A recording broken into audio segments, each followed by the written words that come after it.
I mean, the amount of people who put effort into, if we'd had a sweeper keeper yesterday, we'd have won the game. I mean, that's the sort of stupidity you wake up to in the morning.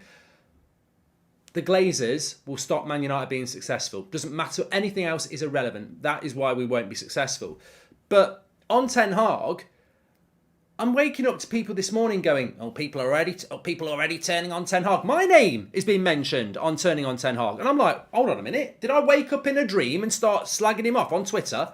I'm checking my timeline. I'm anti-Ten Hag now. What? What's this all about? Oh, no, I remember. I said that Ten Hag made some mistakes yesterday. Shit, that means I'm Ten Hag out. Oh my God, I'm sorry everybody. What did I do? I must be Ten Hag out because I said he should have took Fred off at half time, because he should have kept Ronaldo on, because he should have used more than one sub. Fucking hell, sorry. That means I'm Ten Hag out now. I forgot that. I forgot that being a Manchester United fan, because it's done us so well over the last 10 years, is sitting down, bending over and accepting every decision, because you've got to be positive. You've got to be positive. For God's sake, where do they dig up these idiots? Like, nobody's Ten Hag out. I've not seen anybody say Ten Hag out. Nobody has said Ten Hag out. So these prats who wake up for a few likes and retweets, oh, people are already turning on Ten Hag. Who? Tell us who's turning on Ten Hag. I want to know who's turning on Ten Hag. And I tell you what, I'll jump on them myself. Like a bloody bouncy castle. So I don't know where this Ten Hag nonsense is coming from, because all I'm seeing is he made some mistakes yesterday. And you know what? Pep Guardiola made some mistakes yesterday at Anfield.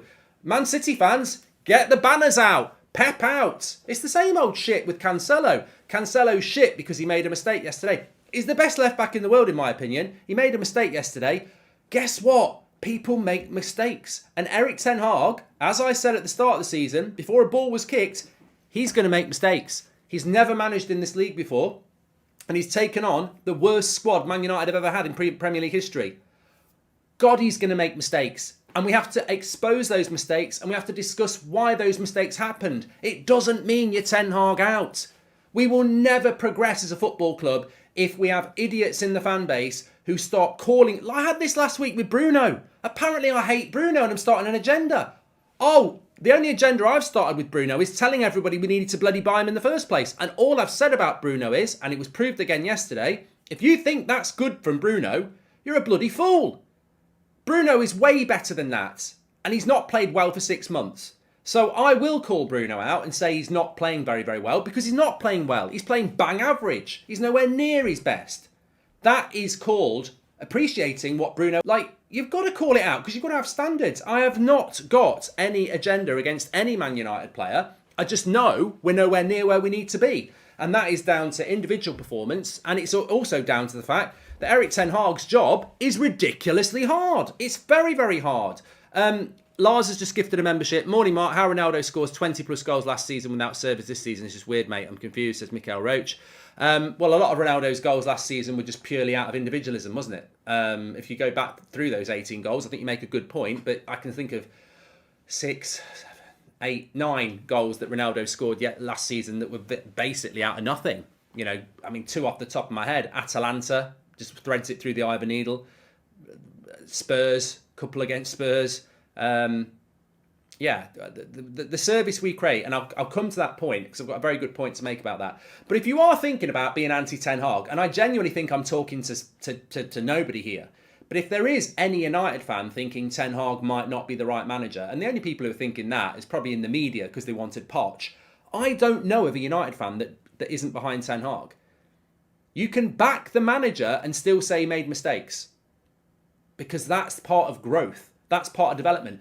You know, Sir Alex Ferguson in the first few years at United, he made loads of mistakes. Loads of mistakes. I think most Manchester United fans, if not all Manchester United fans, are completely switched on to the enormous job Erik Ten Hag has got. And some might even say impossible job Erik Ten Hag has got. He made mistakes yesterday. He should... The problem with Manchester United and the problem with Erik Ten Hag yesterday is that we are so bloody predictable. I said this before the game on the watch-along. If I was going to Old Trafford with any team at the moment, I would sit deep, I would be very compact with 2 banks of 4 and 1 in front of that and then 1 up front for the counter. And I would sit in deep and I would say to Man United, you go and score a good goal because we're not going to make a mistake. We're not going to let you get in behind. We're not going to get in 2v2s. We're going to make you play through us. And if you score a worldie, well, you know, there's not a lot you can do about that. We're the underdogs. Eddie Howe knows that. Everybody knows that. And if we know that, Newcastle's defenders know that. And the problem I had with Erik Ten Hag's tactics yesterday, and look, he may have a very good reason for it, is that we never mixed it up. The one sub we made was Ronaldo for Rashford. And actually, if I'm a defender, that makes my job easier because I'm like, well, actually, for the last 20 minutes, as long as we don't get caught for pace, he ain't going to do anything. He's not even a centre forward. And even if he gets a chance on his head, he'll probably miss it, which he did. It's not Rashford's fault. Rashford should be on the left.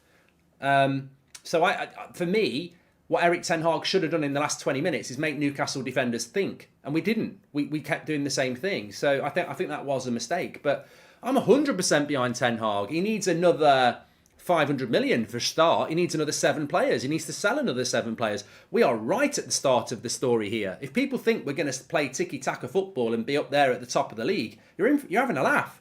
I mean, we've got the Spurs preview later. We've got Spurs on Wednesday. We've got Chelsea on Saturday. Spurs is a must-win on Wednesday. I already think we're losing to Chelsea. So we are going to take 4 points from 9 maximum from a very important 3 games, in my opinion. That's not a good week. Doesn't mean we need to sack Ten Hag. It just means the enormity of the job is massive. I can't see us getting top 4. And that's not waking up this morning. I just don't think it's possible. So I'm very realistic about where we are. Watched this channel for years and saw you criticise yourself from time to time. Guess you are anti-Goldbridge, says Reeves. Don't know what that means. And please, Carrie, can you do annual season upfront payment for membership subscriptions? That's to do with YouTube, Steve. I'm sorry. Mark, big up. I noticed when we attack, it's 4-2-4. Bruno plays like a striker. He needs to drop back to midfield and create, says EJ. No one spots Ronaldo runs. We end up passing it right and left on the edge of the box with static attackers just stood there. Look, you know the big issue with Manchester United, right? I'm going to tell you now. Ten Hag's Ronaldo frustration. People will think that that's Ten Hag frustrated with Ronaldo. I think Ten Hag took Ronaldo off yesterday because he was frustrated, but I don't think he's frustrated about the player. Sometimes people don't realise that the problem isn't always the player. This is a problem that it doesn't matter whether it's Haaland, Ronaldo, Harry Kane, Mbappe, Rashford, Martial.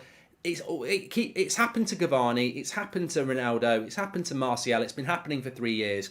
At some point, intelligent people who watch football, which most of you are, realise what the problem is at Man United because you've been watching these games with me for years. How many? Where did the word graveyard shift come from in context of Manchester United? It's because playing up front for Man United is the graveyard shift, and the graveyard shift means it's not very nice. It's a lonely, horrible job. That's what Man United's number 9 position is, and that's what Ronaldo had yesterday, and he had it against Ammonia on Thursday. Name me one big opportunity Ronaldo has had in the last 180 minutes. I can't think of one big chance.